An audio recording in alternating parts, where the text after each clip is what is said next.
with Gürkan. I'm very pleased that he has come to talk to you because what he's representing, I think, is the future in Turkey for spreading the truth. Truth is always something, you can always discuss what is the truth, but in a country who are building up a totally new system, I used to call it a democratic dictatorship.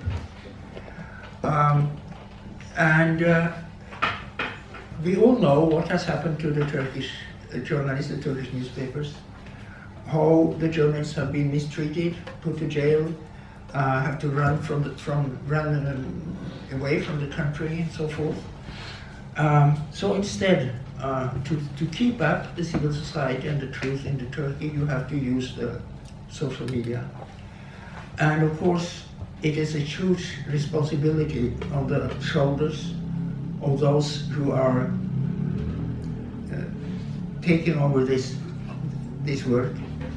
And I think that Gürkan is a very good example of how effective and how dangerous this new tool is for any ruling tyranny.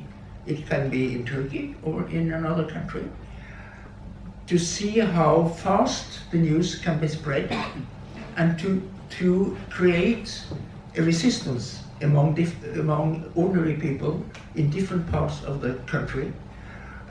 From hour to hour, you can get the latest news about the atrocities committee. And I look very much forward to listen to Gürkan.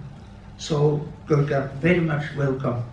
I know that you also are a little optimistic about the future, so that is what I'm really interested to hear. Where do you find that optimism? Thank you very much.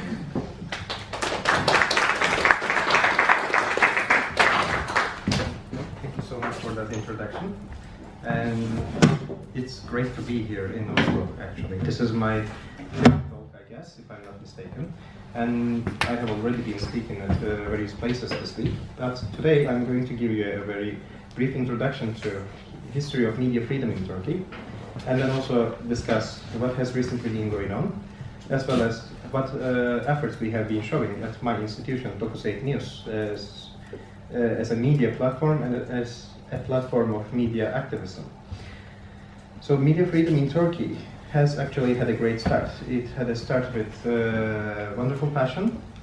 After a very unfortunate event in Iberia, the Iberian Peninsula, with the expulsion of Jews from Spain and Portugal, two brothers came with a machine that printed on paper with movable particles. And they asked for permission to continue doing what they used to do in Iberia, and they were given the permission as long as it did not disturb anyone. What they have done was to start publishing Torah and Bible, and Istanbul quickly became a center for publications. Up until 1700s, though, there was nothing being published in Turkish. And in 1700s, there came the first publications in Turkish language alongside Arabic. In 1731 was the first publication.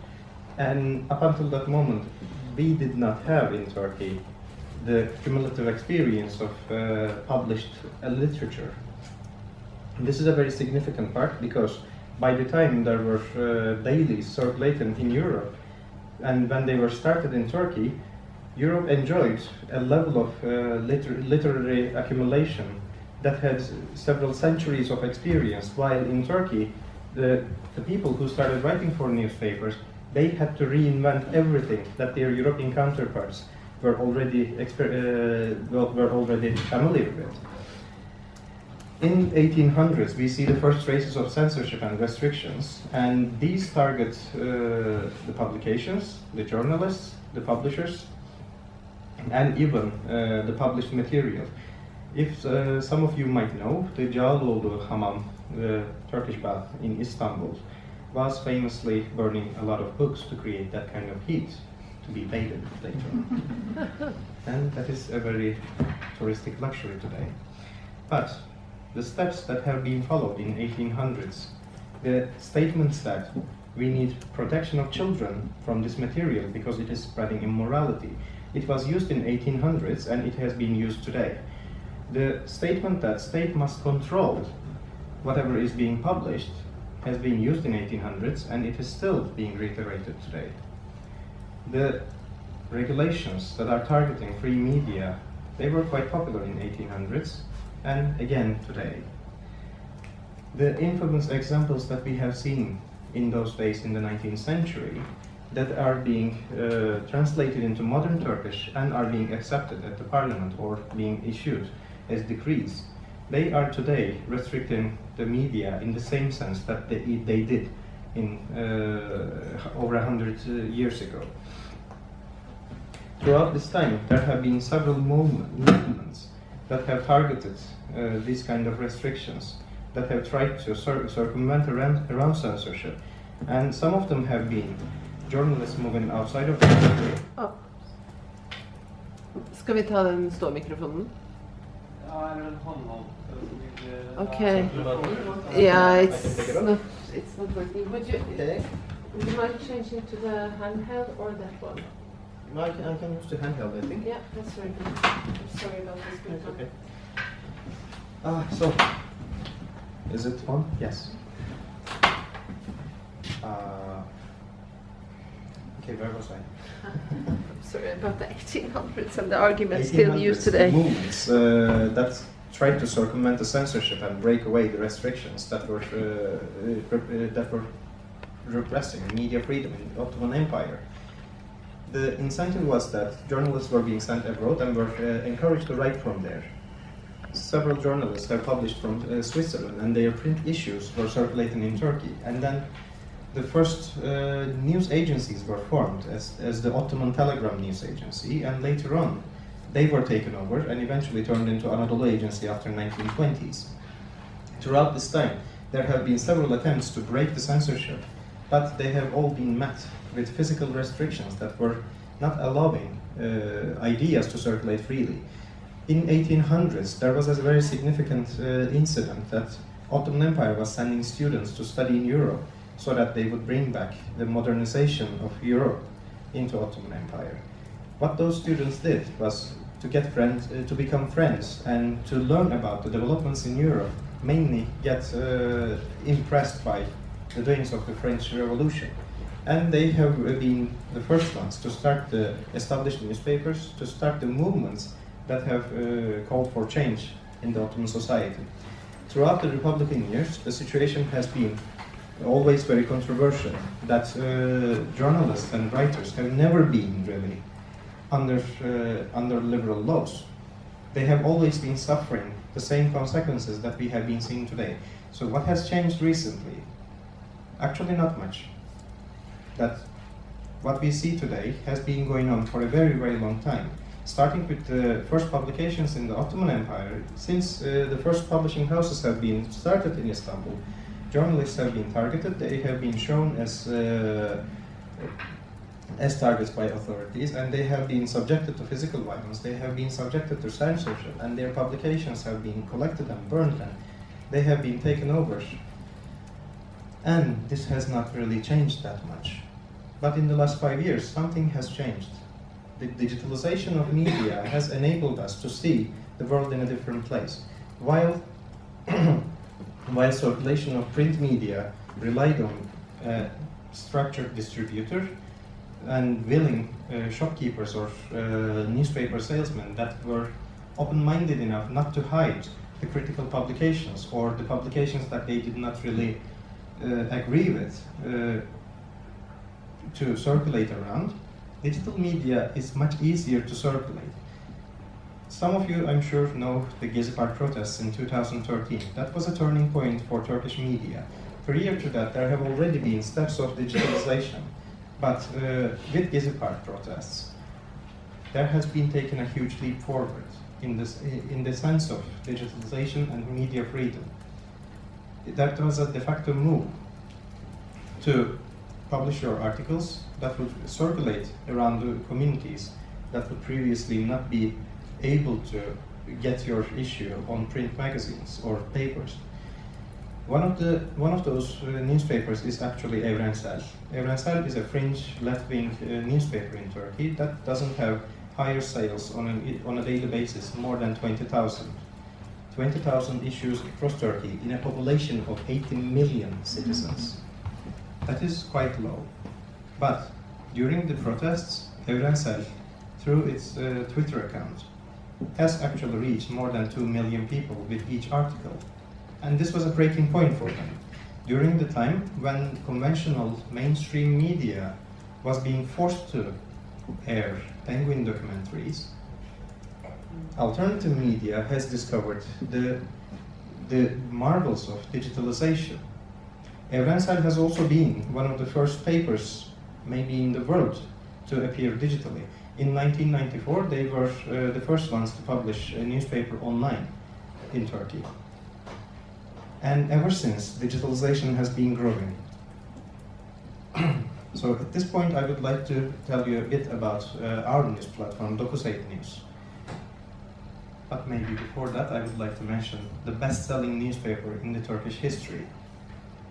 So far, only one newspaper has broken the 1 million line in Turkey, and that was Zaman, including the free publications. And for a very long time, the Turkish newspapers have not been exceeding the 600, 700,000 limit. These numbers might appear too great, of course, for Norway, but considering in light of the number of population in Turkey with 80 million citizens, and let's have a very optimistic assumption that each paper is circulated around the family, around the friends, and is read by 10 people, this number is still too little. And at that point, there is something that digitalization of media offering to us. During the days of the Gezi Park, in the park, the journalists who had been frustrated that their videos, their recordings, their images, their articles were not circulating on TV or paper or radio, they started using their social media accounts instead. And it started with a few dozen people, professional journalists and citizens who wanted to answer the call for verified, confirmed, reliable information. The people called for right to have information, and there were people who were offering this. They got together in the Gezi Park and they started forming their own networks, which later became the DocuSite News. It took us several months to prepare this. There were many heated discussions. The statement was that there is currently a flood. Each news piece was receiving millions of readers, but the flood will someday come to a level. It will pass, and there will be the sand particles left. So we wanted a platform that is sustainable enough to remain after the flood is gone, that we wanted to be one of the sand particles. And for that reason, in March 2014, we have officially started our news network with the 4 basic principles that we consider as our founding guidelines. We wanted to publish news that are omitted by mainstream media and that are not reflected upon by other conventional media platforms. We wanted to offer alternative media trainings across Turkey so that we could increase the level of media pluralism and media literacy in the society. And we wanted to include the regions that are definitely omitted by majority of the Turkish news media outlets. We wanted to expand in all regions of the country, not differentiating between East and West, North and South. Thirdly, we wanted to offer people technology. We wanted to develop technology and adapt technology for uses of journalists and activists across the country. And our final principle was based on being a rights platform, rights advocacy platform for the civil society initiatives, for the civil platforms where they could access media. In many cases, we get approached by civil society initiatives with a request to offer citizen journalism trainings. In the last 4 years, we have offered 28 different sessions where we have trained 750 participants, and more than 500 of them have remained in our network, representing 55 cities across Turkey. Out of the 81 cities, currently our news network is operating in 55 of them. These people come from citizen journalism background. Some of them have jobs as doctors, some of them are teachers, some of them are miners, some of them are union workers. They come from all kinds of backgrounds, but the most prominent part of this network are the students. They are the ones who are going to be the future of the country, and they are now transforming the media culture of the country in a very hardcore manner.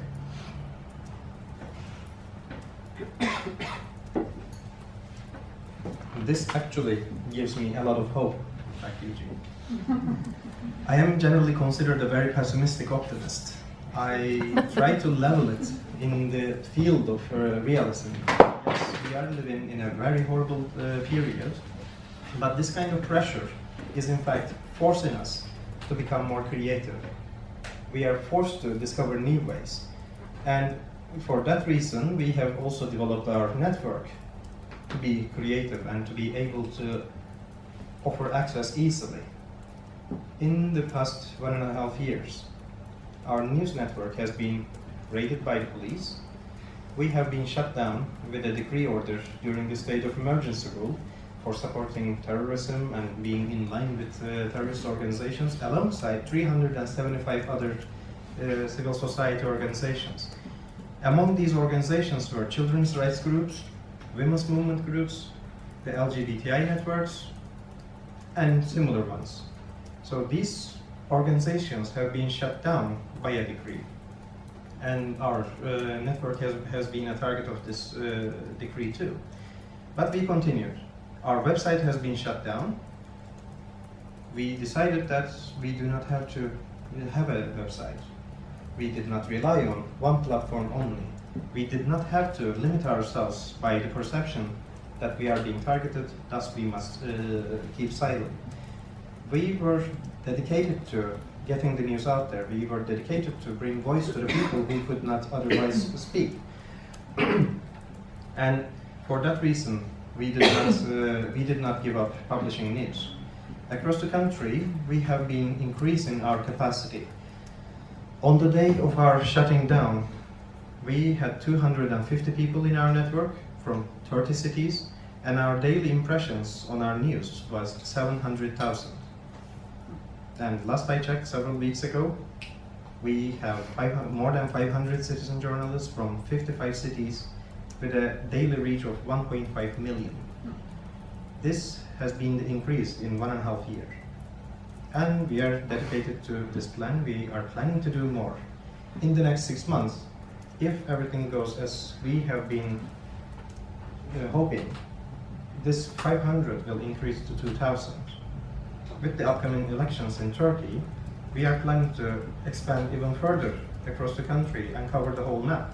Have several sources in each city so that they can cooperate, they can start their own citizen media centers, and multiply the impact of citizen journalism combined with efforts to expand the scope of media literacy and media awareness in Turkey. Through this, we are planning to revolutionize the way media has been operating in the country, in fact. We do not want to limit ourselves. We do not like to stay within boundaries to submit to any kind of restrictions. None of the things that we have been doing are unlawful. They are definitely pressured by the legality issues in the country that the decrees are defining, but none of the things that we have been doing are against media ethics or international law. We stay within these boundaries, and we do have respect for our network, and we do have respect for our readers.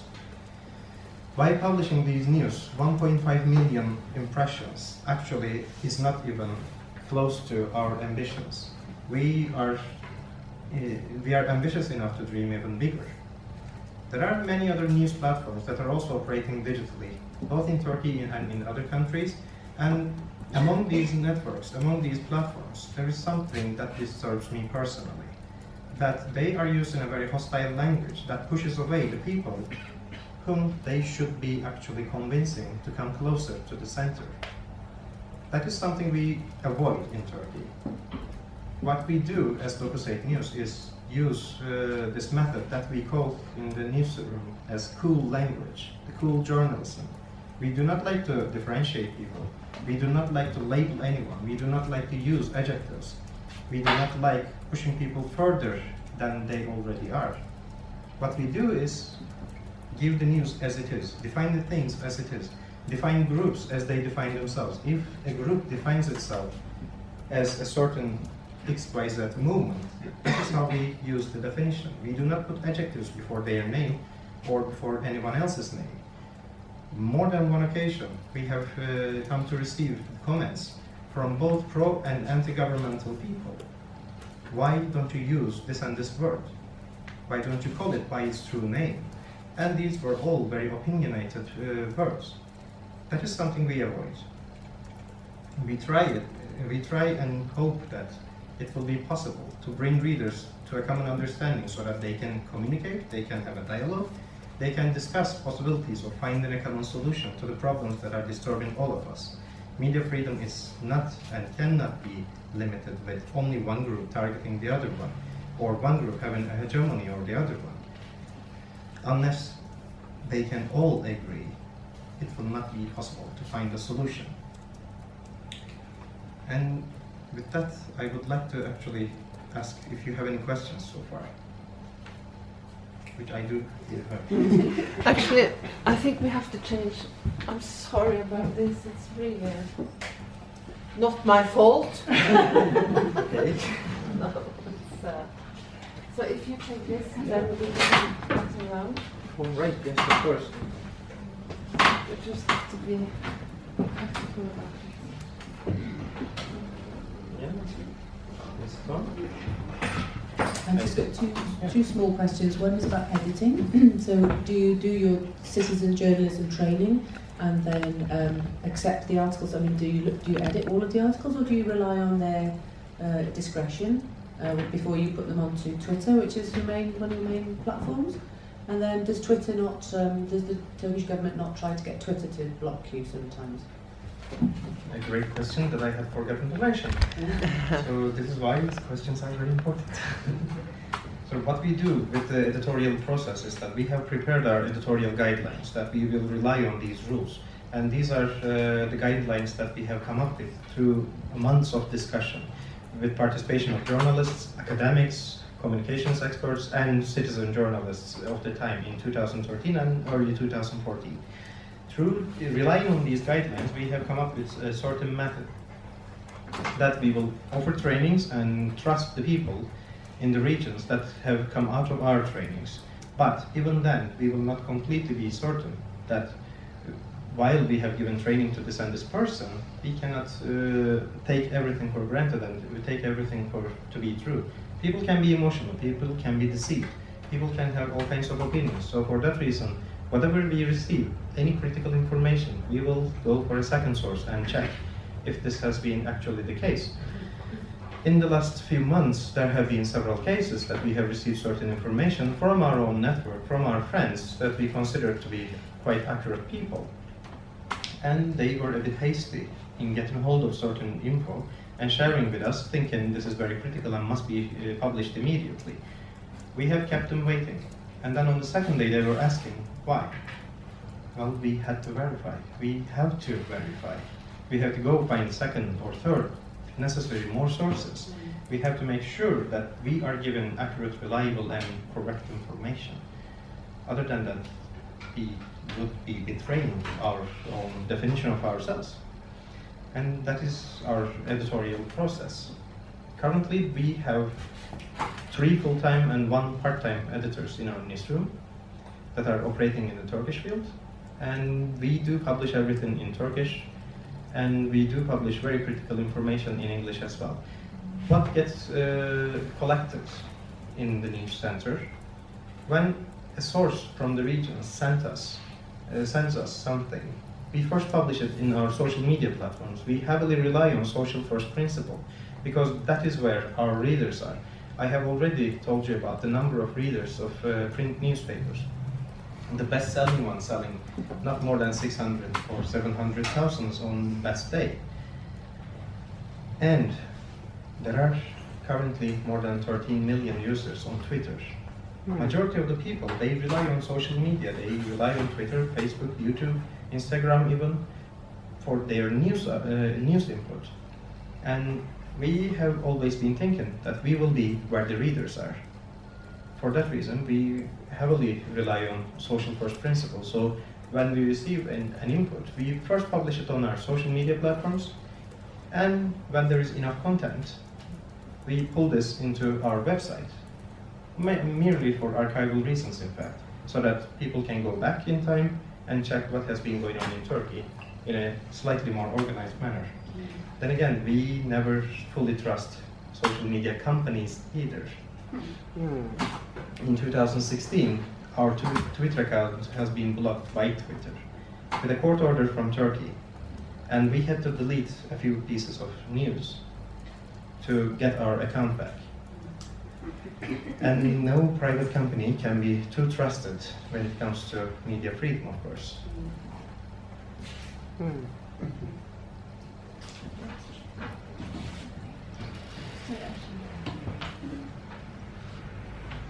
Hi. And there are many Turkish people living in Europe also and also other countries. Do you get any input from them? If so, how? Yes. Another great question. Unfortunately, over the last 5 years, a lot of Turkish people have been migrating to other countries, and this is no exception for our news network either. Unfortunately, we have had a lot of people from our close circles that have moved to Sweden, Germany, the Netherlands, some have arrived in Norway, and wherever they go, they in fact do not give up what they have been doing in Turkey. They continuously keep us informed, they organize events, and they share us whatever they are producing. They go and interview people, they go around asking people about what they think about Turkey. And they go and find influential people in Europe and interview them and share us the information. And this has been becoming a very influential network in Europe too. So in the near future, we might actually get to consider the possibility of starting a citizens media center in European countries as well.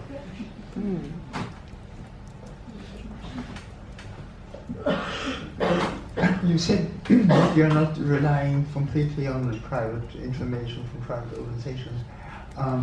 For instance, let's say an organization like BNet. I guess that these people are some of those you are working together with.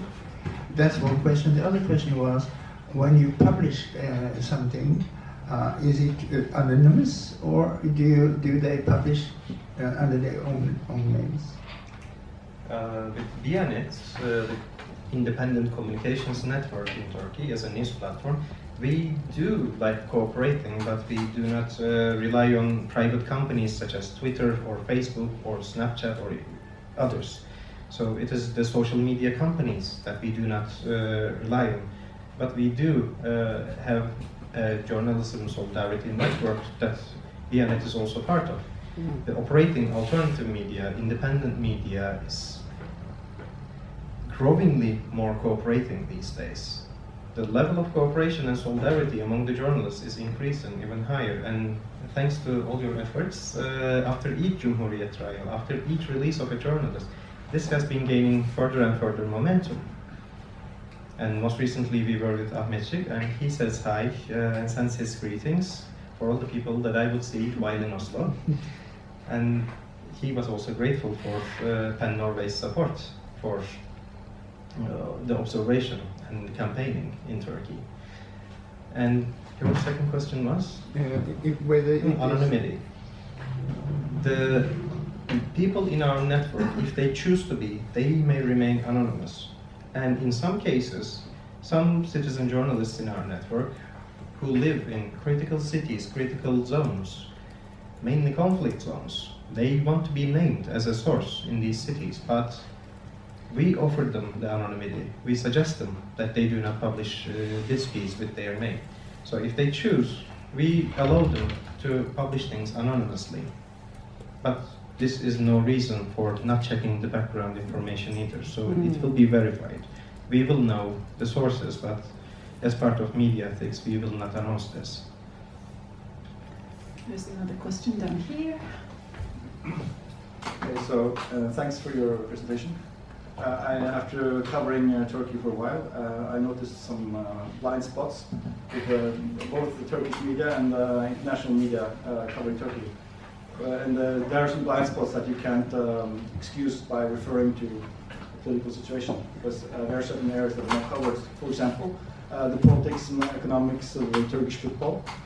It's usually, football is probably the most important cultural aspect of Turkey that unifies everyone or divides everyone.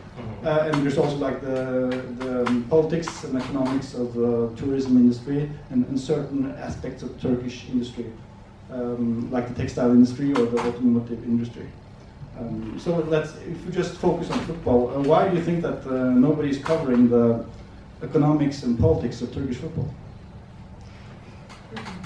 Great question. That will get me thinking over the next few days also, probably. But the economics of football, I think it is one of those taboo issues in Turkey that is considered as a hush-hush topic, that if you touch upon it, the magic will disperse. Of course, there are a lot of things involved around football, and this being one of the main entertainment sectors. On the other hand, being a very vibrant, politically motivated group of people.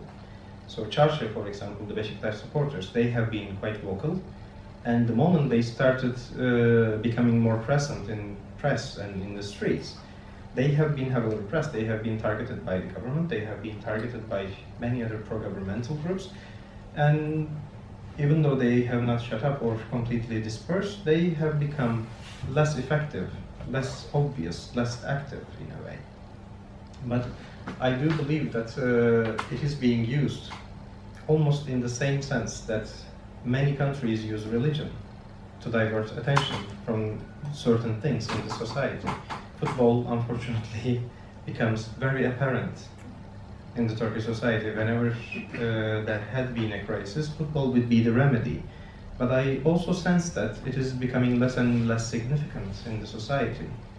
It has come to my attention that in the last couple of years, during the national team games, previously I would hear cheering from the balconies and some people celebrating by shouting from the windows, and in the last couple of years I get to hear them less and less. I guess more people are now focusing on the troubles that they are living in rather than finding remedy in entertainment. But regarding the business, it is a hard question really. And I unfortunately do not have any answer to that. But we are currently running a data journalism project where we encourage people to dive into statistics, dive into these numbers and make sense out of them, to explain things that are hard to go after just by looking at the number charts. So hopefully in the next 6 months, we will have some data journalists in training in Turkey that will come up with sensible information that is perceivable by regular citizens, by regular news readers. And as part of that, we also hope to develop further skills for the field of journalism.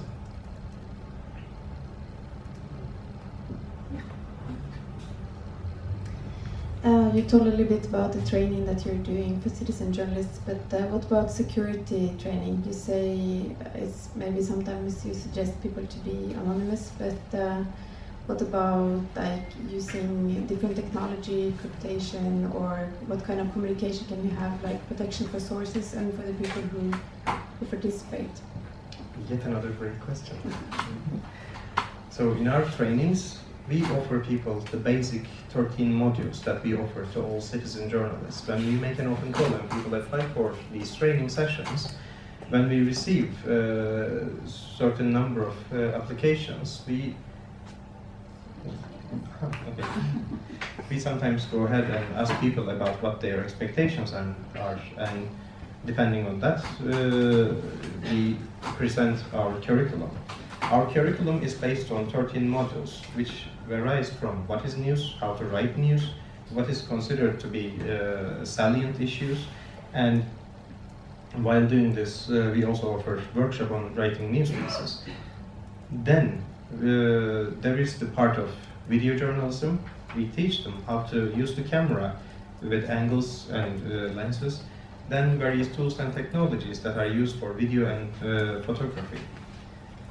As part of this, we also offer our network with safety and security modules in our curriculum. As part of the safety, we include at least one journalist who has been operating in conflict zones. So every now and then we receive a journalist who has been covering the Bosnian War, or Kosovan War, or Iraqi War, or the war in Syria. And they share their experiences of what they have been going through. Following this, we offer also tips and tactics of avoiding certain incidents. In many cases, if a journalist or a citizen journalist is covering protests in Turkey, it tends to get violent. And during police intervention, what to carry, how to behave, what to care for. In addition to this kind of tactical advice, we also offer our citizen journalists the legal advice. We have a lawyer as part of our news organization who contributes a lot to our work. And she dedicates part of her time for our trainings, and she teaches us exactly what rights do citizens have, what rights citizen journalists could have, what rights the press members have. Our news network generally operates under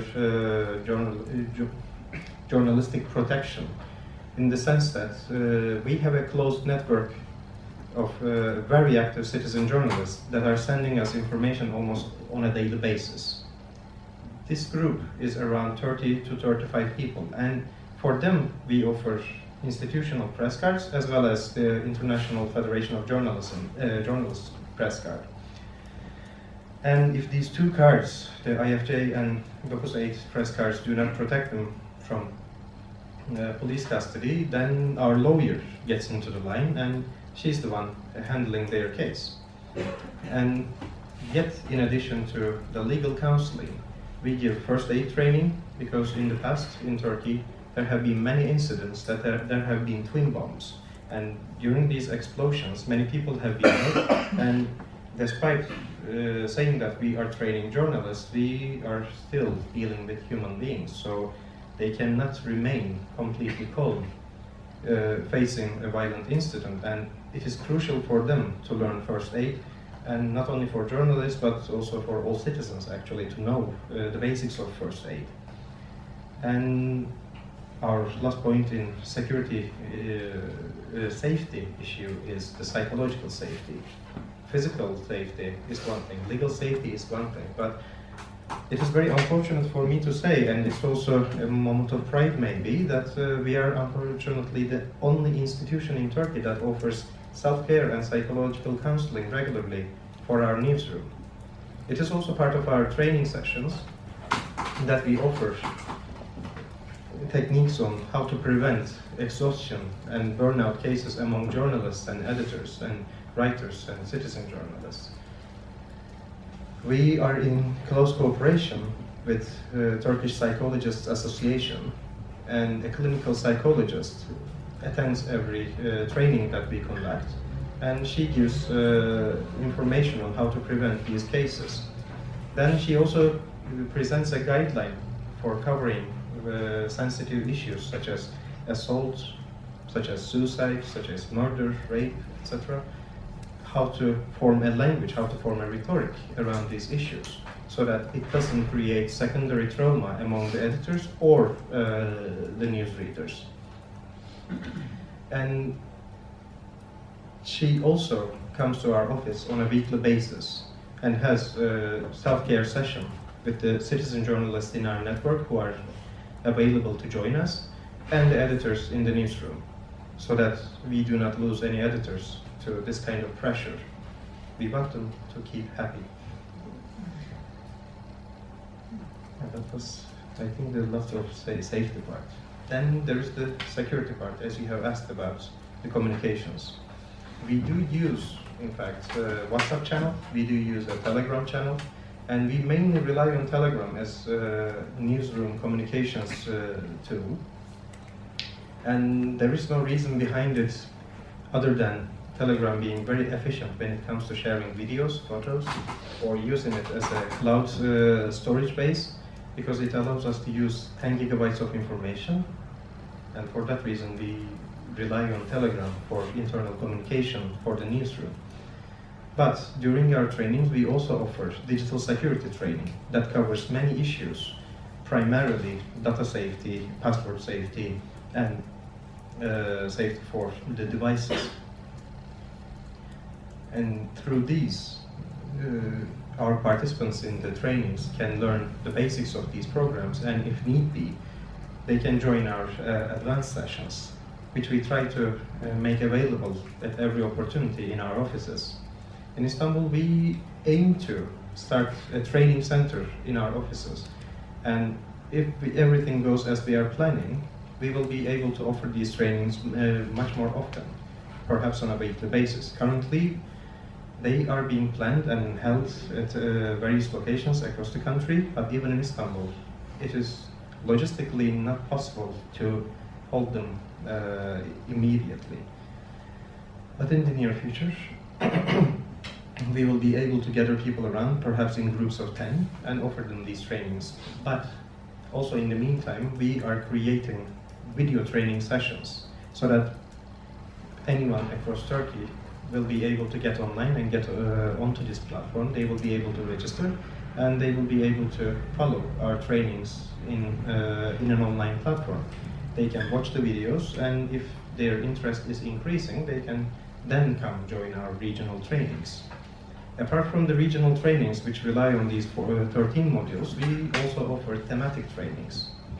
So in the last 6 months, we have been running this project where we have offered labor journalism social gender-oriented journalism training, children rights-focused journalism, and ecology and the city-focused journalism trainings.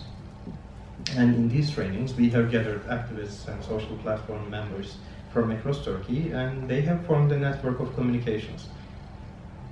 These communications networks not only offer a rights advocacy platform for them, they can advertise their activities, they can issue their statements and reach to media across the country, because we will not keep that information to ourselves, we will share it with the rest of the alternative media platforms. But also they will be able to communicate with each other and organize events through interconnection. So this is really exciting for me.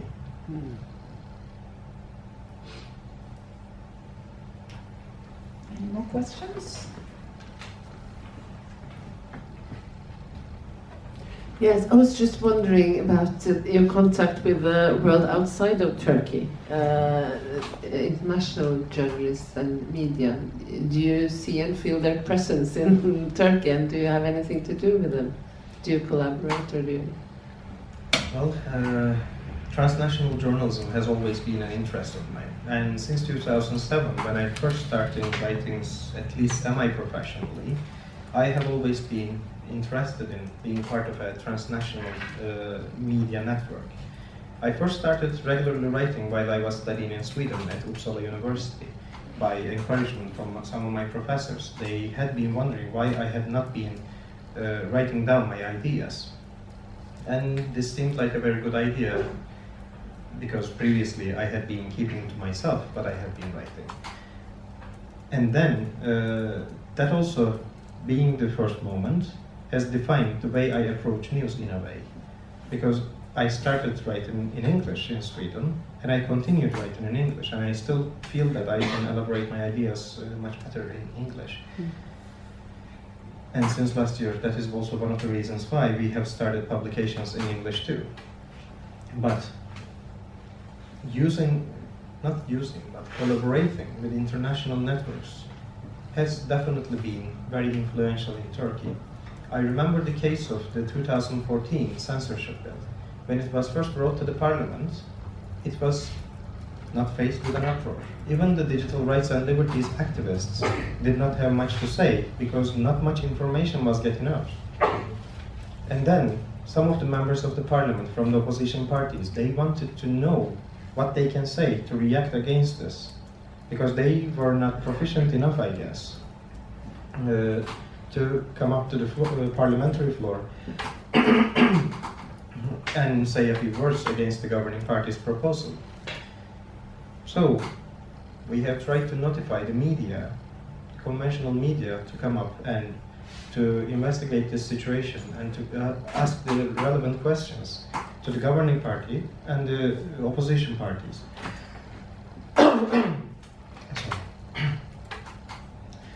And we were faced with blank pages, in fact. This was getting no media attention, and we kept trying. We kept trying, but there was not coming any results, which meant we had to do something extraordinary. You either start a big protest to draw some attention, and Digital Rights and Liberties has been the first big, completely peaceful protest movement in Turkey that was not faced with police brutality in late 2000s. This was the first time when the Article 56-51 was coming into effect, and almost 100,000 people marched on Istiklal Avenue in Istanbul, and the police did not intervene with the situation, which later on resulted in government taking a few steps back, and the bill basically not being much effective. But in 2014 it was a different case. There was not going to be a big protest movement. Even though there were many protests, they were heavily suppressed, so there had to be another alternative. That was the moment I had prepared one information page and circulated around in my among my international friends. I sent it to most of the foreign media that was present in Istanbul, and I sent it to editorial desks of many news outlets in Europe.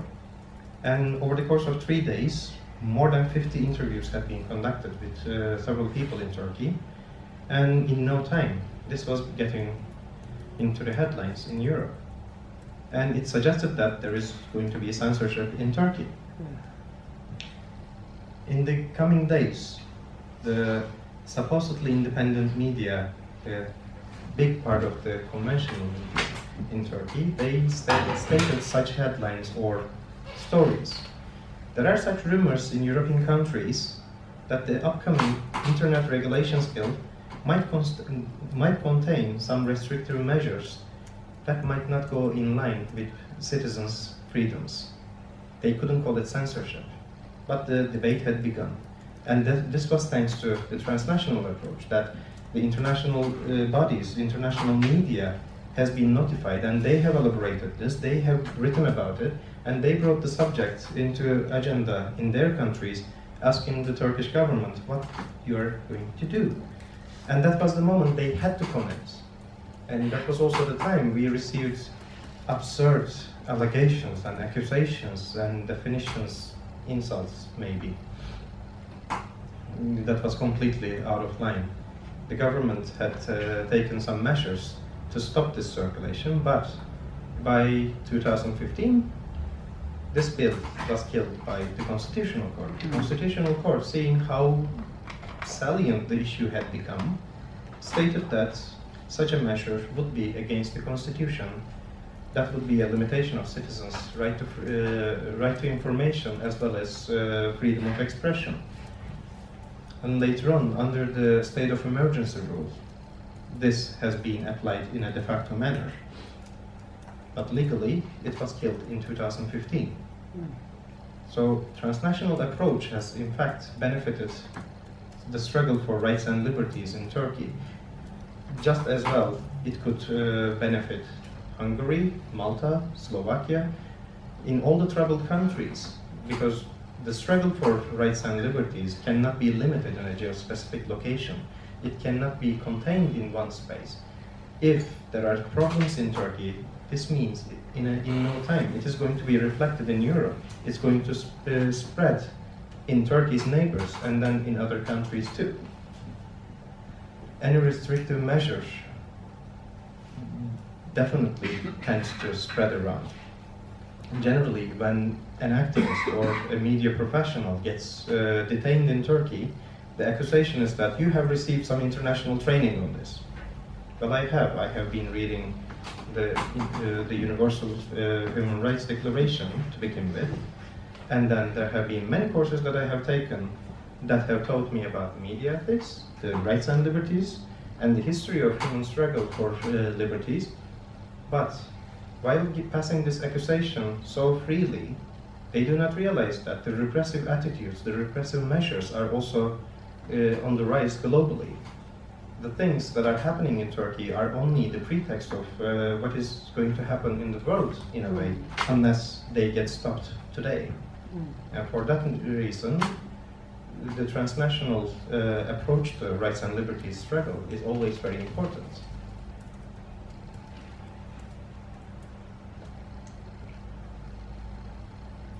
Any further questions, perhaps?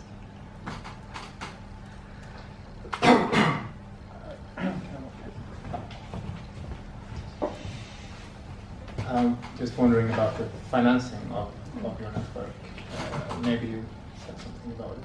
Oh, no, I have not mentioned it yet, but we have been relying on the, how do we say it?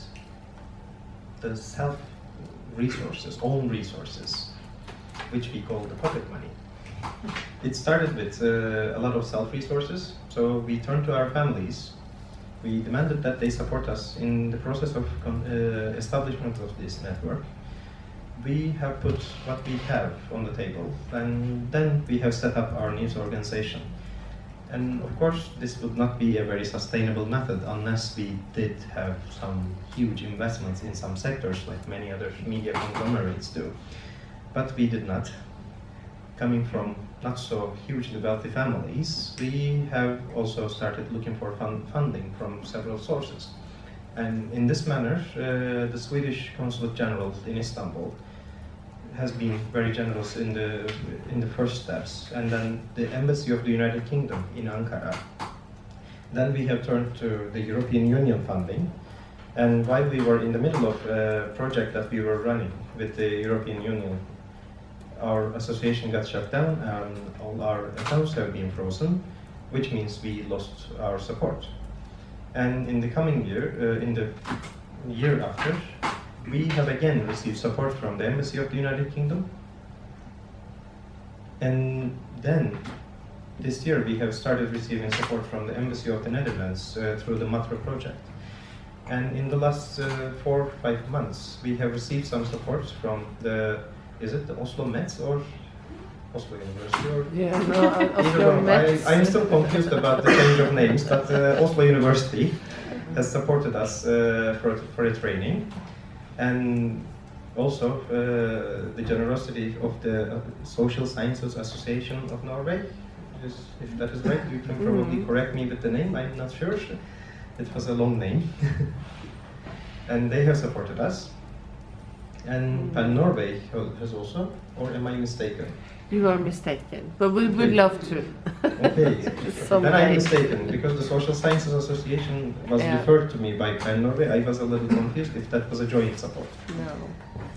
And most recently, we have been filing an application to the Embassy of Norway in Ankara. And this is our funding mechanism so far. Although we plan to break away from the funding mechanism and to become a completely independent organization that can self-sustain itself. Of course, this is going to take time in Turkey with the current structure of pressure on media, with the current restrictions of media support in terms of finances. It's going to take time. Because I remember back in 2009, alcohol companies could freely support any media. They could advertise on media, and with the restrictions on alcohol sales was put a clause that suggested alcohol advertisements on media outlets is impacting the children and our future generations in a very negative manner. So this must be stopped. The magazine I was working for back then, 80% of the revenues was coming from the alcohol advertisements. And because of that, when the advertisements were gone, there had to be a shrinking tendency. And in a similar manner, a lot of digital media platforms also shrank in size or they stopped growing, meaning stagnation. So breaking away from the external funding will not be easy, which means we will have to create some material that can be sold for copyright. But at the moment it is so urgent to get the news out, to inform the whole world, that we cannot keep waiting with some original content that we are putting up for sale and hope that it will be purchased immediately, which will keep the newsroom running, and it will be reflected in one or two media outlets in other countries. So unfortunately, that we cannot do yet. But we are in cooperation with international media support from Copenhagen, and they have been proposing some project ideas in cooperation with the Guardian Foundation in the UK. And just as I mentioned them, I forgot to mention that the Guardian Foundation in the UK also financially supported a research project that we are running. And through this international media support project, they are currently working on an application that will combine, that will connect the media outlets operating in free countries with the freelance journalists operating in conflict zones, verifying the sources. They will be bringing up their stories, they will be uploading their stories, and this will be up for sale, and the connection will create a platform where journalists, citizen journalists and freelance journalists can sell their material freely to other media outlets. And perhaps in the future we can be an agency of this network as well. But other than that, for the moment being, we rely on external funding. I just wonder if you find any problem with credibility in Turkey for having international funds, like the government try to use that against you. So far we have not received that accusation, but as you have said, it is not very uncommon for civil society initiatives also to get blamed for being agents of international funders. But to that we have an answer, that we are completely independent in our editorial guidelines. We do not receive any order for printing or shutting up on certain issues, and we do not basically submit to restrictions of that kind. But it is a risk, of course. It is also our consideration. But some of the funders have already mentioned this, saying you do not have to announce, you do not have to be completely transparent that we have supported you. And we did not see any problem in announcing that we have received this support so far.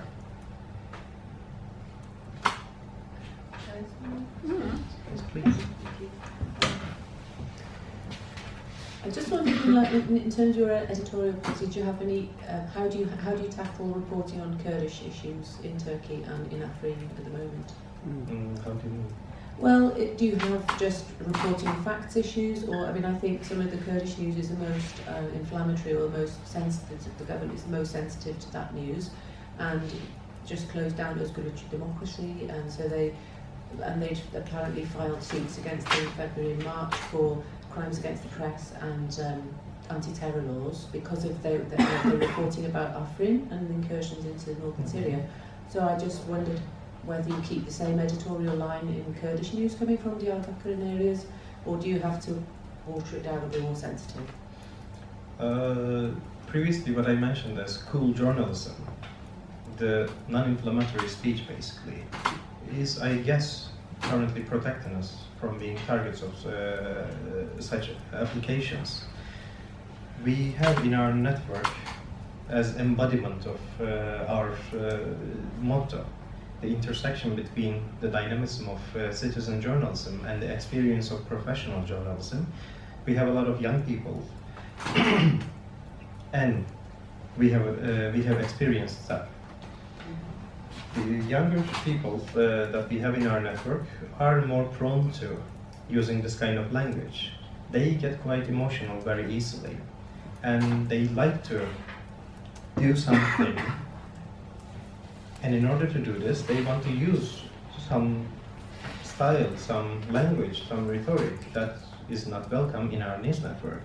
But the experienced editors in our network, they give them some guidance, saying that the moment you use that picture, you do know that we are going to get raided. The moment you use that word, you do realize. And what we want to do is not to be a 100-meter sprint runner. We do not want to break the world record in the fastest closed-down news network of all times. We want to run a marathon and complete the transformation of media culture in Turkey. And for that reason, as well as the reasons for our ethical understanding of media freedom, we do not use the inflammatory speech. We rely on giving facts. We still avoid the government propaganda in the sense that while we give facts, we do not use the language that they're kind of forcing on media to use.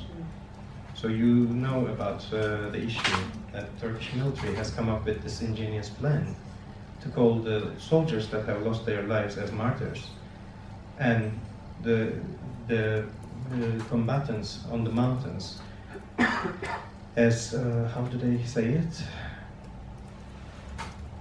Immobilized, or what was the word? Neutralized. Neutralized and captured with their weapons. Yes, that is the version that they use. So we do not do this. While avoiding the inflammatory speech from the reactionary movements, we also avoid the propaganda rhetoric that the government is pushing on us. And for us, human life is human life, and if 2 soldiers and 2 combatants lose their lives, it is 4 people who have lost their lives during this clash. And hopefully this will continue to be the case, that we will avoid getting targeted.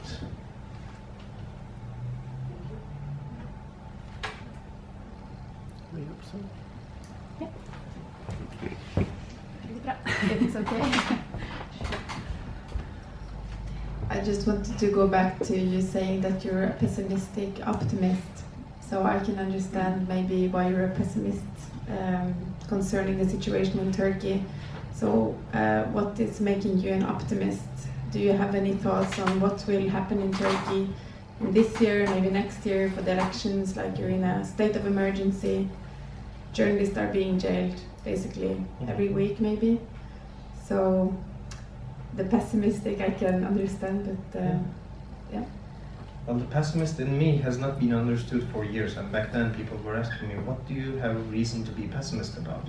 I have been a pessimist basically through the 2000s. I have been saying that this is going to reflect really bad, this is going to impact us really badly, this is going to curb our freedoms and liberties and rights. And back then these were being recognized as nuances. When I was opposing to the privatization and closure of the paper factories back in the 2000s, people were saying paper is a cheap commodity, you can buy it from anywhere basically. But once it becomes an imported good, then it is tied to euros and dollars. And when Turkish lira plummets, I was asking the question back then, even when 1 Turkish lira was, no, 1 American dollar was equivalent to 1.11 Turkish lira. I was asking, what is going to happen if the dollar is equivalent to 4 Turkish liras, which it is today? And then they were saying, oh, but the Turkish economy is growing so fast, it will not happen like that. It will never happen. That we will keep flourishing, it will be a very rosy future. And then, when the alcohol advertisements were being banned from media, I was very upset and I was worried that this is going to have a huge impact on the financing of independent media in the country. And what do you think is going to replace this? I was suggesting back then.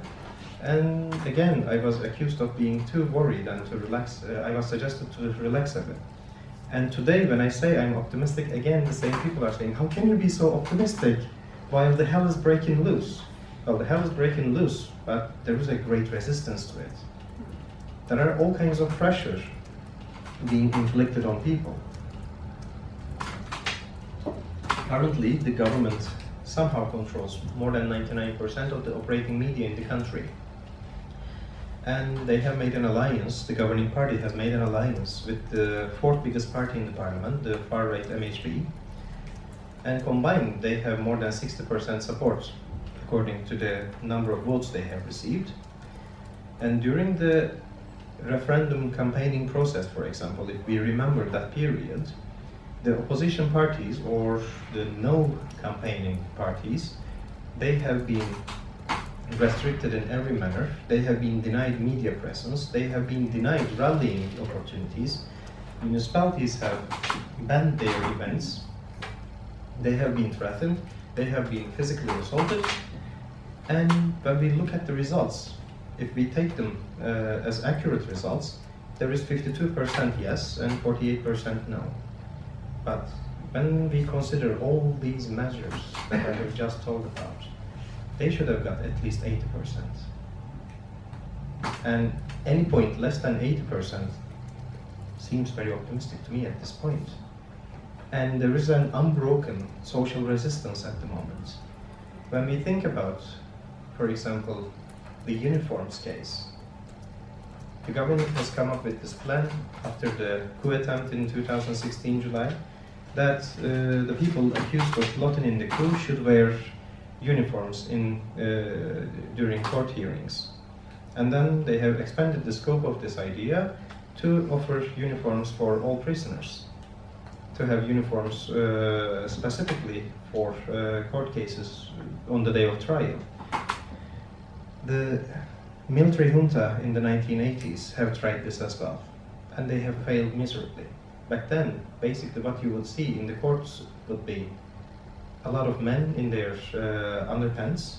They were tearing up and stripping down, and they were posing in front of the cameras. Back then, cameras were allowed in the courts in Turkey, and they were posing naked in front of the cameras in the courts. And this was creating a huge debate in the society.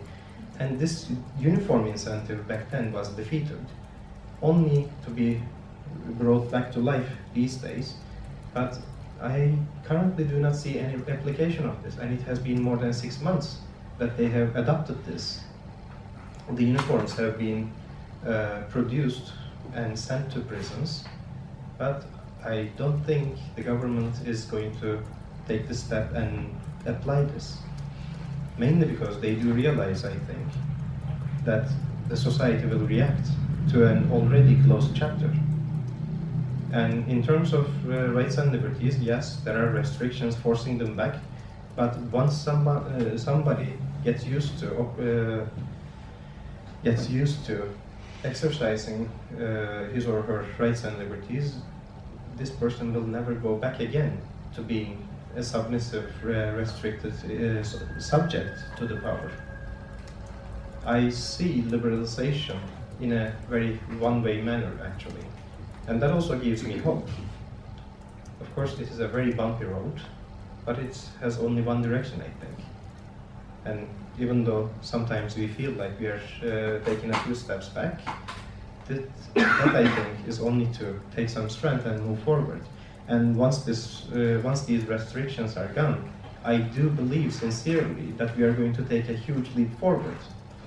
Back when he was teaching, the former Prime Minister, Ahmet Davutoğlu, was suggesting that there is a strained bow and arrow in Turkey.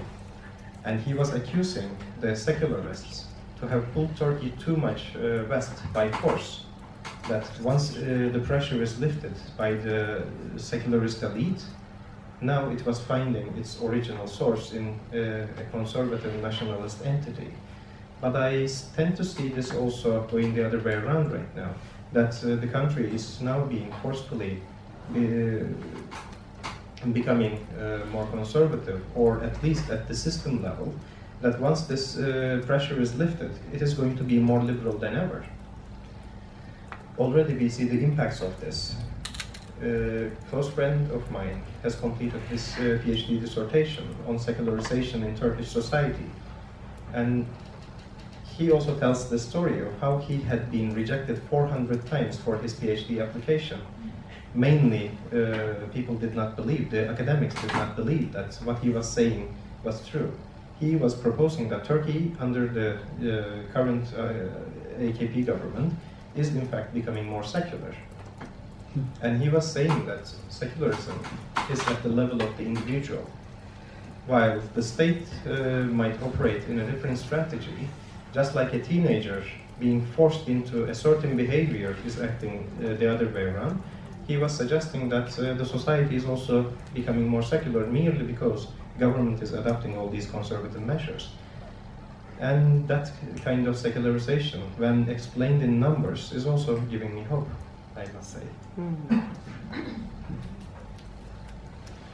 And as part of that also, I would like to mention, for example, there has been in the past year a discussion in Turkey that did not receive much media attention either, was the curriculum change, to adopt a more conservative curriculum, to get rid of evolution and Darwin and Marx and progressive ideas from the high school and secondary school curriculum.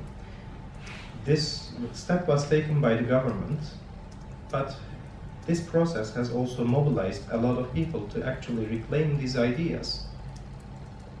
A lot of people that I know over the age of 70, they have asked me if they can borrow a book on evolution or a book on sexual liberalization. And these are the people who previously would not really show any interest in these topics. And currently they are becoming activated in reaction to repressive measures. And as long as there is this big social movement that continuously demands for more rights and liberties, they will continue giving hope to me.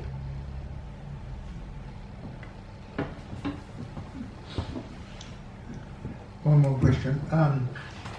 I have discovered up through these years I've worked in Turkey that, I mean, you have a lot of individual NGOs in Turkey who have been working for freedom of expression for many, many years, you know.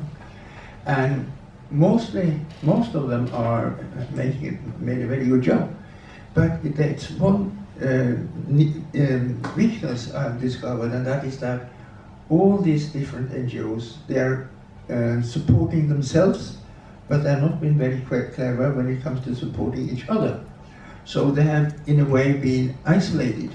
They have been weakened by this lack of cooperation. Do you think that by your approach and activizing ordinary people, you can say, youngsters, students, so forth, those who have not been fighting for years and years and generations for freedom of expression in Turkey, that you can even change these people who have the organization but not the will to work together, to change their attitudes? Yet another great question that I had forgotten to mention beforehand. Thank you. So, in terms of rights and liberties struggle, the human rights focused NGOs and movements in Turkey, up until a few years ago, their numbers were not that great. Among the 60,000 NGOs operating in Turkey, less than 100 or even less than 50 of them have been operating in the field of rights and liberties. But in the last 5 years, whenever 7 citizens got together, they have started forming their associations, their foundations, and they have started doing things in a more systematic manner.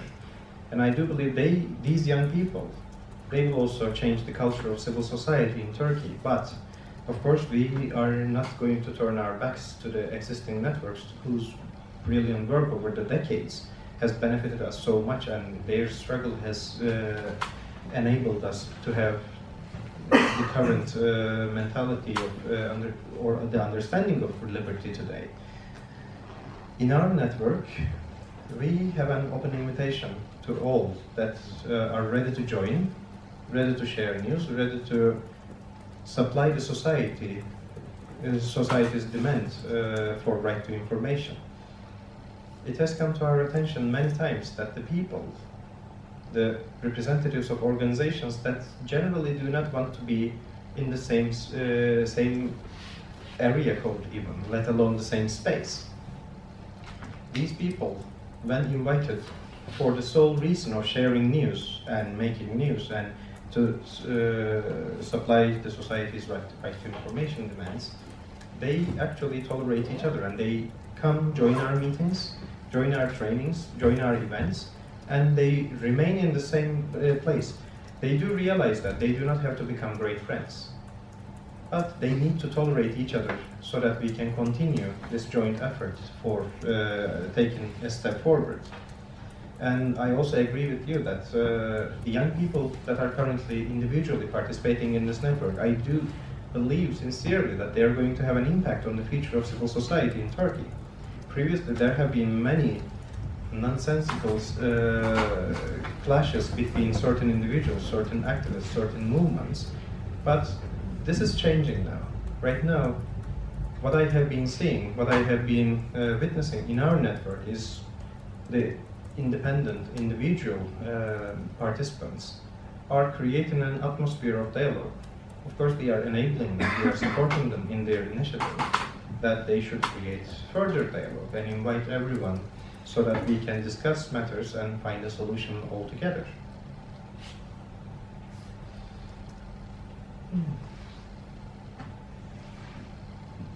Any further questions?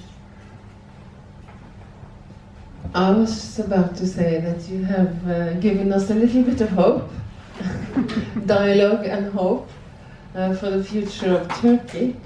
And if we can have time for one more question, or we will leave it at the hope level. At the hope level, I should also mention that we are not the only ones that is growing. Currently, there are dozens of other news platforms in Turkey that are spreading across the country, so we have some competitors. None of them are operating in the field of citizen journalism exactly at the level that we do. But for example, this training program that Oslo University has supported us with, when we have conducted it in Izmir, our Izmir network, the Aegean network, was getting a little weaker, so we felt that we needed to support it. We made an open call. We received applications mainly from students, but also from some trade unions, some civil initiatives, some film directors, some writers, and they have joined our training. But especially the students, the comments that they have given, again showing the despair in Turkish academia, that majority of them have said that they have learned in 1 week more than what they have been learning in the last 4 years. But 3 of those students, they have started a news network of their own in Ege, regionally operating. They have contacted their friends and they decided to copy us in a regional sense. So they are now spreading what we have been doing by their own. They have become completely autonomous and they are out there making news continuously. So this should really give you hope that situation in Turkey has been desperate for decades, even centuries, but now we have a chance for spreading media freedom and supply people's demand for right to information. And at this level, there are multiple options. We do not rely on print paper. We do not have to think about the price of paper now. Currently, making use of several digital platforms at the same time, interlinking these, and then establishing transnational networks, this should really give us all hope, not only for Turkey but also for Norway, to bring perspective and bring context to all kinds of news coverage in terms of media pluralism. I have one, just one. What do you want us to do? Us in the plural sense. What can we do for you in Turkey? I'm not exactly sure if there can be an easy answer to that. I'm sure there are many things that can be done, but the words of Jennifer last year in Istanbul, an international president, that until all the writers and journalists are free, until one can write freely in Turkey, there will be tirelessly writing thousands of people all around the world, she had promised. And seeing this promise getting fulfilled is actually very inspiring. So thank you all so much for the support. Dear Gürkan Özturan, we never said your last name. executive manager of 98 News, but I would call you an activist. I know you rather prefer journalist, editor, executive manager, everything. But to me, an activist is a word of honor, and I really believe you are one. Please give him a hand. Thank you so much.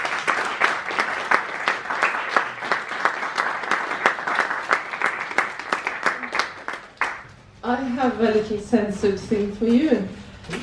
It's a Norwegian artist, singer, songwriter, Modi. He published a CD, a very old-fashioned CD, on songs. These are songs that have been censored all around the world, and he's recorded them in this CD. So it's So I'm holding something really precious. Thank you so much. This is great. So, and thank you, Gürkan, so much.